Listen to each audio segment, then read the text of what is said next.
한예슬과 김용호의 악연은 지난달부터 폭로와 반박으로 이어지고 있다. 한예슬은 한 달여 전 직접 10살 연하 연극배우 출신 남자친구 류모 씨를 공개했다. 이후 김용호는 자신이 활동하는 유튜브 채널 가로세로 연구소, 개인 유튜브 채널 등을 통해 류 씨가 과거 불법 영업을 하는 유흥업소에서 접대부로 근무했고 한예슬과도 손님과 접대부로 처음 만났다고 주장했다. 한예슬이 이를 부인하며 기자님, 저랑 술 한잔 하셔야겠어요 라고 SNS 방송으로 해명을 하자 한예슬이 SBS 그것이 알고 싶다에서 언급됐던 버닝썬 여배우이며 한예슬이 소위 말하는 공사를 당해 류 씨에게 수억 원가량의 슈퍼카를 선물했다고 주장했다. 이후 한예슬은 사실무근이라는 입장을 번복하고 남자친구가 가라오케에서 근무했고 그곳에서 만난 것도 사실이라고 해명했다. 하지만 류 씨가 과거 접대부로 일하면서 몇몇 여성들에게 금전적인 피해를 줬다는 주장에 대해서는 남자친구와 오랜 대화를 했고 이 친구의 말을 믿고 싶다는 입장을 밝혔다. 또한 슈퍼카 선물에 대해서도 차는 제가 타고 다니고 남자친구는 차가 따로 없어서 제 차를 공유하고 있다고 바로잡았다. 연예부 기자 출신 유튜버 김용호는 13일 자신의 개인 채널에 한예슬 거짓 해명 검증합니다 라는 제목으로 라이브 스트리밍 방송을 진행했다. 김용호는 한예슬의 거짓말을 잘 봤다며 한예슬의 과거에 다시 한번 의혹을 제기했다. 김용호는 한예슬의 롤모델인 여자가 있다. 그 여자처럼 되고 싶었나 보다 라며 이미숙 씨다. 이미숙이 17세 연하남 호스트와 만났다는 기사가 난 적 있다. 이미숙은 강력히 부인하며 경찰 조사까지 받았다. 기자들을 고소했는데 기자들은 무혐의 받았다. 이어 이미숙은 제비 남자친구를 연예인 데뷔시키려다가 안돼서 남자친구를 소속사 대표로 올렸다. 한예슬도 그렇게 하려고 전 소속사와의 관계를 끄는 거다. 그런데 내가 폭로하니 새 소속사에 들어간 것이라고 설명했다.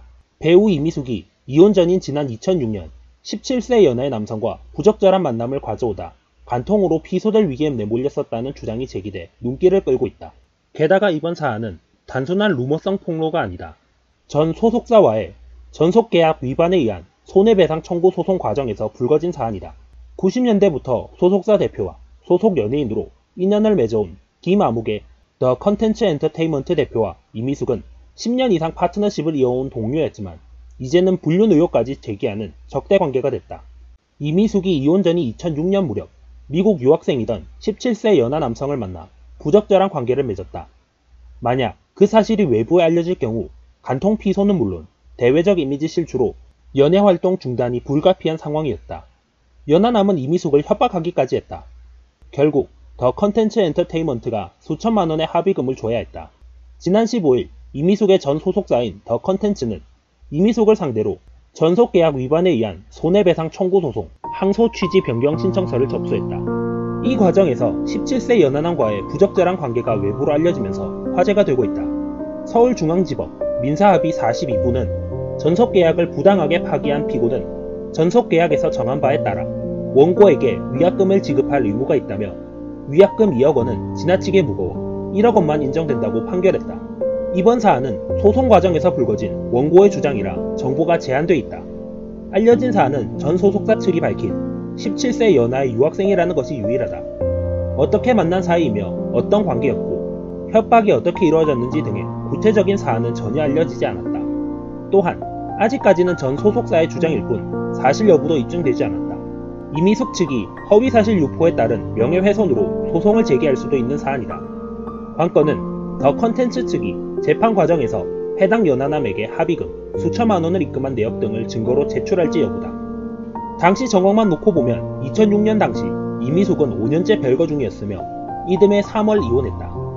2007년 3월 이혼 당시 이미숙이 6년 전부터 별거 중이었다고 밝힌 것. 김 대표와 이미숙은 90년대부터 10년 이상 호흡을 맞춰온 오랜 파트너 관계였다. 2002년 연예계 비리 수사 이후 연예계에서 김 대표의 아성이 흔들리기 시작할 무렵에도 이미숙은 의리를 지켰다. 단순한 소속사 대표와 소속 연예인의 관계가 아닌 사실상 동업자 관계라고 알려지기도 했을 정도다. 그렇지만 2009년 1월 이미숙이 더 컨텐츠와의 전속 계약을 파기하고 호야 스포테인먼트로 이적하면서 관계는 최악이 됐다. 양측의 대립이 단순한 전속 계약 위반에 의한 손해배상 청구 소송 이상의 의미를 갖는 까닭은 이 와중에 장자의 문건 파문이 불거졌기 때문이다. 호야는 더 콘텐츠 직원이었던 유장호 대표가 설립한 연예기획사로 이미숙, 송선미 등도 더 컨텐츠를 떠나 호야로 합류했다. 반면 이미숙과의 소송에선 김 대표가 일부 승소했다. 앞서 언급했듯이 전속계약 위반에 의한 손해배상 청구 소송 1심 판결에서 1억 원의 위약금이 인정된다는 판결을 받은 것. 그렇지만 김 대표 측은 소송액을 2억 원에서 3억 원으로 늘려 지난 15일 2심을 청구했다. 장자연 사건에 대한 검경의 수사 결과 그리고 사법부의 판결에 대해 김 대표 비호설이 나돌기도 했다. 장자연 문건에 나오는 정관계 고위층 인사들이 김 대표를 비호하고 있다는 것. 이에 대해 김 대표는 오히려 국정원과 검경이 유 대표 측을 비호하고 있다는 주장을 펼치기도 했다.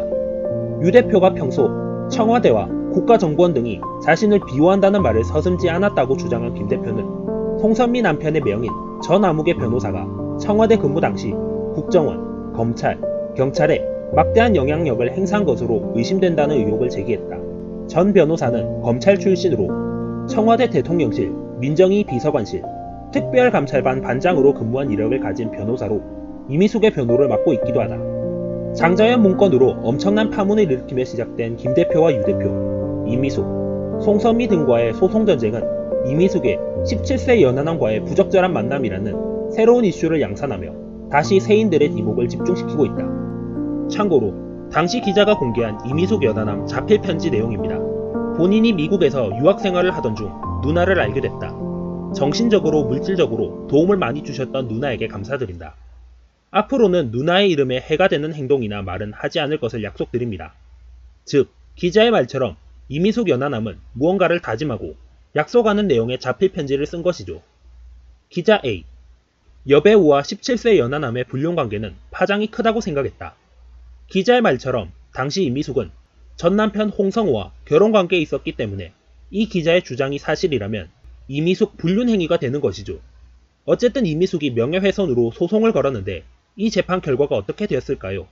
재판부. 기자의 이미숙 스캔들 의혹 보도가 허위라는 점을 뒷받침할 만한 증거가 없다. 또한 이 기자는 합리적 의혹을 제기하면서 이미숙에게 해명을 촉구할 수 있다.